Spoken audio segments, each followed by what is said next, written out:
ہانڈی کے اندر نمک کم ہو بیوی سے پوچھا جائے گا، مرچ تیز ہو تو بیوی سے پوچھا جائے گا، جوتا صاف نہ ہو تو بیوی کو پوچھا جائے گا، کپڑے استری نہ ہو بیوی سے پوچھا جائے گا، اور ہانڈی کے اندر گھی زیادہ ہو جائے بیوی سے پوچھا جائے گا، آٹے کے اندر نمک تیز ہو گیا ہے بیوی سے پوچھا جائے گا، بیوی بازار گئی ہے خامد سے پوچھا نہیں تو اس سے پوچھا جائے گا۔ مگر کبھی کسی نے نماز کے بارے میں بھی بیوی سے پوچھے کہ آج تو نے نماز پڑھی ہے کہ نہیں؟ کیا اس بارے میں تم سے پوچھا نہیں جائے گا؟ تمہاری بیوی ہے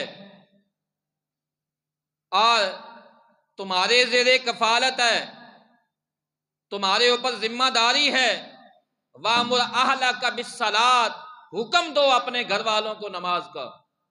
آپ نے کب کتنی نماز کی پابندی خود کی ہے اور کتنی گھر والوں سے کروائی ہے؟